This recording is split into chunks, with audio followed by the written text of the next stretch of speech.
అదే RTV app వార్తల్ని క్షణాల్లో చదివే అవకాశం ఉంటుంది. ఒక న్యూస్ పేపర్, ఒక టెలివిజన్ ఛానల్ మీ చేతుల్లో ఎప్పుడూ ఉంటాయి. మనందరికీ తెలుసు, తిరుమల తిరుపతి దేవస్థాన ప్రసాదం తిరుమల లడ్డు అపవిత్రం పైన ఎంత చర్చ జరుగుతుందో మనందరికీ తెలుసు. ఆ క్రమంలో ఈరోజు చంద్రబాబు నాయుడు గారు యజ్ఞం చేపట్టిన, పవన్ కళ్యాణ్ గారు దీక్ష చేపట్టిన వాటన్నిటి అంశాల వెనుక గత ప్రభుత్వం యొక్క నిర్లక్ష్యం, అదేవిధంగా అహంకారం కనిపిస్తూ ఉంది మనకి. ఇంతటి అవినీతి గడిచిన 5 ఏళ్లలో ప్రజల్ని ఎన్నో రకాలైన ఇబ్బందులు కలిగించడమే కాకుండా ఈరోజు మనోభావాల్ని దెబ్బతీసే రీతిలో ఇలాంటి ఒక దుష్కర్మల్ని చేయడం అనేది మనం ఆలోచించుకోవాల్సిన విషయం. ఎందుకంటే తిరుమల తిరుపతి దేవస్థానం అనేది ఎక్కడో ఆంధ్రప్రదేశ్లో చిత్తూరు డిస్టిక్లో ఒక చిన్న వెంకటేశ్వర స్వామి గుడి కాదు. ఇది యావత్ రాష్ట్ర, అదేవిధంగా దేశ, ప్రపంచ ఖ్యాతిగాంచిన ఒక గుడి. అయితే ఈ గుడికి ఎంతోమంది భక్తులు నిత్యం కొన్ని కోట్లలో దర్శనానికి వస్తూ ఉంటారు. అదేవిధంగా ప్రపంచవ్యాప్తంగా కూడా అత్యంత సంపన్న గుడిగా ఇది ప్రఖ్యాతగాంచింది. అంతటి సంపన్నమైన భగవంతుడిగా గుడిగా ప్రఖ్యాతిగాంచిన గుడిలో కల్తీ జరిగింది అని అంటే 1000 రూపాయలు చేసే లీటర్ నెయ్యి 300 రూపాయలకో లేదంటే 200 రూపాయలకో విక్రయించడం అనేది ఎంత బాధాకరమైన, దారుణమైన విషయం మనందరం ఆలోచించుకోవాల్సిన విషయం. అంటే ఇందులో కేవలం ప్రజల యొక్క మనోభావాలు ఏమైనా పర్వాలేదు, ఆరోగ్యాలు ఇంకేమైనా పర్వాలేదు అనే ఒక కుంచిత ఆలోచన మనం గత ప్రభుత్వ నాయకుల్లో, నిర్వాహకుల్లో చూసాము అన్నది ఇక్కడ విషితం అవుతుంది. దీనికి గాను తీవ్రంగా ఖండించే ఒక ప్రయత్నం చేస్తూ దీనికి పాల్పడిన ఏ వ్యక్తులైనా కూడా వారికి శిక్షార్హులు, కఠినమైన శిక్షకి వాళ్ళు అర్హులవుతారు. కాబట్టి ప్రభుత్వాలు దీన్ని దృష్టిలో పెట్టుకొని వాటికి కఠిన నిర్ణయం తీసుకొని కఠిన శిక్షని వాటికి అమలు చేయాలి అని చెప్పి మేమందరం కూడా డిమాండ్ చేస్తున్నాము. అదేవిధంగా ఈరోజు ప్రాయశ్చిత్త దీక్షని ఇక్కడ గోరంట్ల వెంకటేశ్వర స్వామి గుడిలో మన జనసేన అధ్యక్షులు ఆధ్వర్యంలో బొనబోయిన శ్రీనివాసరావు గారు, అదేవిధంగా గాదె వెంకటేశ్వరరావు గారి ఆధ్వర్యంలో వారు చేపడుతున్న, అంటే పవన్ కళ్యాణ్ గారి దీక్షకి వారు మద్దతుగా దీక్షని ఈరోజు చేపడుతున్నారు. వారి మద్దతుగా తెలుగుదేశం నాయకులైన మేము, కార్యకర్తలం అందరం కూడా వారికి ఈరోజు మద్దతు పలకడం జరిగింది. ఇలాంటి ఒక కుంచిత ఆలోచన చేసిన ప్రభుత్వాల్ని మనం ఎన్నటికీ కూడా హర్షించకూడదు. మనోభావాల్ని దెబ్బతీసే విధమైన ఈ యొక్క ప్రక్రియల్ని మనం ఎప్పుడూ కూడా ముందుకు తీసుకెళ్ళకూడదు. ఈరోజు మనం చూస్తూ ఉంటే మరీ అవివేకంగా ప్రశ్నిస్తున్నారు. ఎప్పుడో జరిగిన టెస్ట్కి ఇప్పుడు ఎందుకు అందరూ రియాక్ట్ అవుతున్నారు అని చెప్పి కొత్తగా మన మనసుల్లో ఒక రకమైన ఆలోచనని, అనుమానాన్ని వ్యక్తపరిచేలాగా ఈరోజు మాట్లాడుతున్నారు. అయితే గత ప్రభుత్వంలాగా ఏదో మీమ్స్ చూసి సోషల్ మీడియాలో చలామణి అయ్యే ఒక అంశాన్ని చూసి టక్కున ముందు వెనక ఆలోచించుకోకుండా అనాలోచితంగా మాట్లాడే, వ్యవహరించే నాయకులు మా యందు లేరు. అంత నిబద్ధత కలిగిన వాళ్ళు, రెస్పాన్సిబిలిటీతో ఉన్న నాయకులు ఉన్నారు.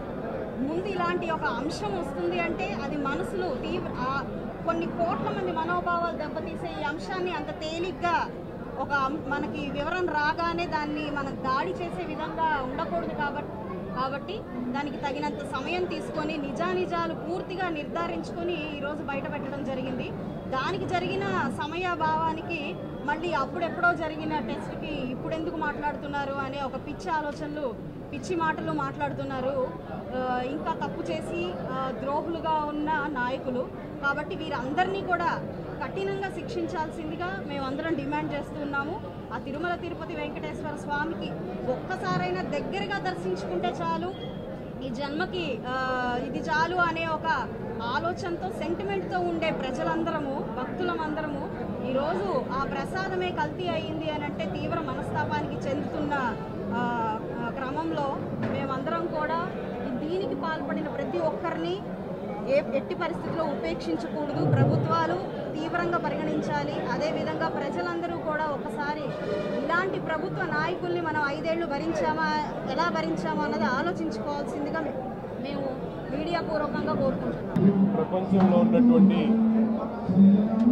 హిందువులకు ఎంతో పవిత్రమైనటువంటి శ్రీ వెంకటేశ్వర స్వామి వారి దేవస్థానంలో ప్రసాదంగా ఇవ్వబడేటువంటి లడ్డు విషయంలో గత ప్రభుత్వం చేసినటువంటి దుర్మార్గాలు చాలా బాధాకరం.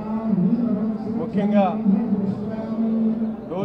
దాచుకోవడానికి అలవాటు పడినటువంటి జగన్మోహన్ రెడ్డి గారి పరిపాలన విధానంలో ప్రతి ఒక్క అంశంలో కూడా రాష్ట్రంలో తన అనుయాయులను కట్టబెట్టడానికి విలువలను వ్యవస్థలను కించపరిచేటువంటి విధంగా అనేక కార్యక్రమాలు చేసినటువంటి పరిస్థితులు ఎప్పుడు లేనటువంటి విధంగా అత్యంత పవిత్రమైనటువంటి శ్రీ వెంకటేశ్వర స్వామి వారి ప్రసాద లడ్డులో ఎప్పుడు ఊహించినటువంటి విధంగా జంతు అవశేషాలను ముఖ్యంగా ఎంతో పవిత్రంగా ప్రసాదంగా స్వీకరించేటువంటి లడ్డులో ఇటువంటి చౌకబారు కార్యక్రమాలు చేసినటువంటి వారిని శిక్షించాలని ముఖ్యంగా ప్రతి ఒక్కరు సమాజంలో ఉన్నటువంటి ప్రతి ఒక్కరు కూడా దేవునికి ఆరాధిస్తూ ఎవరి మతాలకు వారు ఎవరి కులాలకు వారు ఎంతో పవిత్రంగా దేవుని సన్నిధిలో ఆచరించేటువంటి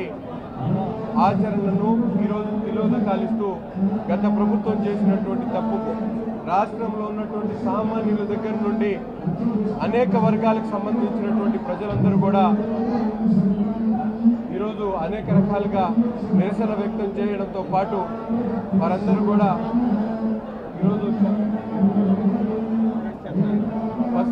పశ్చాత్తాప దీక్షలు చేస్తూ ముఖ్యంగా పవన్ కళ్యాణ్ గారు ఇచ్చినటువంటి పిలుపు మేరకు ఈరోజు జనసేన పార్టీ నాయకులు పెద్ద ఎత్తున కోరంట్ల శ్రీ వెంకటేశ్వర వారి దేవాలయంలో పెద్ద ఎత్తున పశ్చాత్తాప దీక్ష తీసుకొని ఈ జరిగినటువంటి తప్పుని సరిదిద్దాలని దేవుడు అందరినీ కూడా సంరక్షించాలని కోరుకుంటూ ఈ కార్యక్రమాన్ని తీసుకోవడం జరిగింది. ప్రతి ఒక్కరు కూడా శ్రీ వెంకటేశ్వర స్వామిని కొలిచేటువంటి ప్రతి ఒక్కరి మనసులు కూడా బాధపడుతూ వారందరూ కూడా ఇటువంటి అపచారానికి వెంటనే ఎవరైతే కారకులున్నారో అటువంటి వారిని శిక్షించాలని చెప్పి ప్రతి ఒక్కరు కూడా దేవుణ్ణి కోరుకోవడంతో పాటు ప్రభుత్వం కూడా వెంటనే అటువంటి వారి మీద తగు చర్యలు తీసుకొని వెంటనే సిఐడి చేత విచారించి ముఖ్యంగా నిన్న కరుణాకర్ రెడ్డి గారు చేసినటువంటి అపచారమే కాకుండా మరొకసారి ఓవర్ యాక్షన్ చేస్తూ గుడిలోకి వెళ్ళి రాజకీయాలకు దురుద్దేశంతో రాజకీయాల కోసం మాట్లాడడం అనేది చాలా బాధాకరం. ఇటువంటి చౌకబారు కార్యక్రమాలు చేస్తున్నటువంటి కరుణాకర్ రెడ్డి లాంటి వాళ్ళందరినీ కూడా వెంటనే అరెస్ట్ చేయాలని చెప్పి కూడా ఈ సందర్భంగా డిమాండ్ చేస్తా ఉన్నాం. అందరికీ నమస్కారం. ఈ రోజున గత పాలకులు జగన్మోహన్ రెడ్డి గారి ప్రభుత్వంలో ఏ విధంగా దేవదేవుడు వెంకటేశ్వర స్వామి యొక్క ప్రసాదాన్ని అపవిత్రం చేశారో టెస్ట్ చేసినటువంటి నెయ్యి ద్వారా తెలిసింది.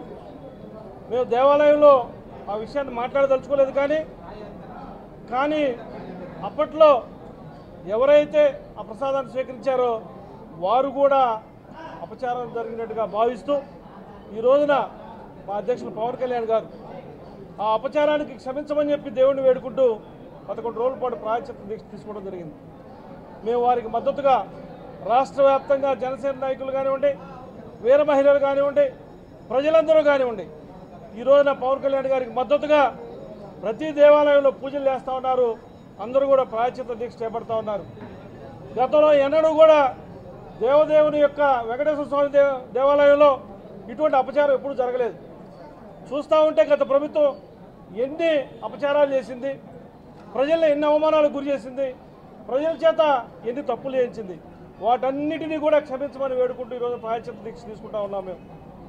మా పవన్ కళ్యాణ్ గారి యొక్క 11 రోజుల దీక్షకు మద్దతుగా మేము కూడా గుంటూరు జిల్లా నుంచి ఈ రోజున 9 రోజుల దీక్ష చేపట్టడం జరిగింది. మేము ఒకటే వేడుకుంటా ఉన్నాం స్వామివారిని, ప్రజలందరినీ మీ యొక్క ఆశీస్సులు అందజేయాలి, ప్రజలందరికీ మీ ఆశీస్సులు ఉండాలి, ఏదైతే అపచారం చేశారో వారిని కూడా క్షమించమని వేడుకుంటూ మేము యొక్క దీక్ష చేపడతాం. రోజున రాష్ట్రంలో ఉన్నటువంటి పరిస్థితుల దృష్ట్యా గతంలో అధికారంలో ఉన్నటువంటి రాజకీయ పార్టీ ఈ రాష్ట్రంలో చేసినటువంటి అకృత్యాలన్నీ కూడా రోజుకోటి వెలుగులోకి రావటం గమనిస్తూనే ఉన్నాం. దీనిలో భాగంగా యావత్ ప్రపంచం ఎంతో పవిత్రంగా భావించేటటువంటి పూజించేటటువంటి కలియుగ దైవం వెంకటేశ్వర స్వామి సన్నిధి తిరుమలలో గతంలో అపచారం జరిగిందనేది బయటికి రావటం, ఒక్కసారిగా రాష్ట్ర ప్రజలందరూ కూడా దిగ్భ్రాంతికి గురయ్యి చాలా దుఃఖసాగరంలో ఉన్నట్టుగా ప్రజలందరూ ఉంటే దానికి మళ్ళా దేవుడే సరిచేయాలనే ఒక ఆలోచనతో దైవాన్ని నమ్మినటువంటి జనసేన పార్టీ అధ్యక్షుడు పవన్ కళ్యాణ్ గారు ఒక 11 రోజులు దీక్ష తీసుకుని స్వామివారిని క్షమించమని కోరుకుంటూ పశ్చాత్తాప దీక్షని చేపట్టడం ప్రపంచవ్యాప్తంగా అందరికీ తెలిసిందే. దానిలో భాగంగా గుంటూరు జిల్లాలో జిల్లా వ్యాప్తంగా కూడా మేము కూడా ఆ దేవదేవుడిని ప్రార్థిస్తూ జరిగినటువంటి అపచారాన్ని క్షమించమని చెప్పేసేసి చేస్తున్నటువంటి మా నాయకుడికి సంఘీభావంగా అలానే ప్రజల తరపున దేవుణ్ణి కోరుకుంటూ గతంలో చేసినటువంటి తప్పులన్నిటి కూడా క్షమించు స్వామి అని ఒక మంచి ఆలోచనతో ఈ రోజున అన్ని దేవాలయాల్లో పూజా కార్యక్రమాలు చేస్తూ ఇక్కడి నుంచి మేము కూడా 9 రోజులు దీక్షలో ఉండి ఆ 9వ రోజున వేరే గుడికి వెళ్ళి అక్కడ ఈ యొక్క కంకణాలని తీసి ఆ స్వామి సన్నిధిలో ప్రజలందరూ కూడా సుఖశాంతులతో ఉండాలని చెప్పేసి కోరుకుంటూ ఒక చేద్దామనే ఒక ఆలోచనతో ఇవాళ ఈ గోరంట్ల నుంచి ప్రారంభించడం మొదలుపెట్టాం. కనుక రాష్ట్ర ప్రజలందరూ కూడా ఒక మంచి ప్రభుత్వం ఏదైతే ప్రస్తుతం ఉందో ఈ మంచి ప్రభుత్వానికి మీరందరూ కూడా ఆశీస్సులు అందించండి. ఈ ప్రభుత్వం మీకోసమే పనిచేస్తుంది, మీ యొక్క అభివృద్ధి కోసం, మీ యొక్క భవిష్యత్తు కోసం, రాష్ట్ర అభివృద్ధి కోసం పనిచేస్తుంది. కనుక మీరందరూ కూడా ఈ కూటమిని ప్రభుత్వాన్ని ఆశీర్వదించండి. కూటమి ప్రభుత్వం నాయకులు చేసేటటువంటి అన్ని కార్యక్రమాలు కూడా మీరు కూడా సపోర్ట్గా ఉండండి చెప్పేసి రాష్ట్ర ప్రజలందరూ కూడా కోరుకుంటూ మరిన్ని వీడియోస్ కోసం ఛానల్ ని సబ్స్క్రైబ్ చేయండి. లేటెస్ట్ అప్డేట్స్ కోసం వాట్సాప్ ఛానల్ ని ఫాలో చేయండి. అండ్ లింక్ డిస్క్రిప్షన్ లో ఉంది.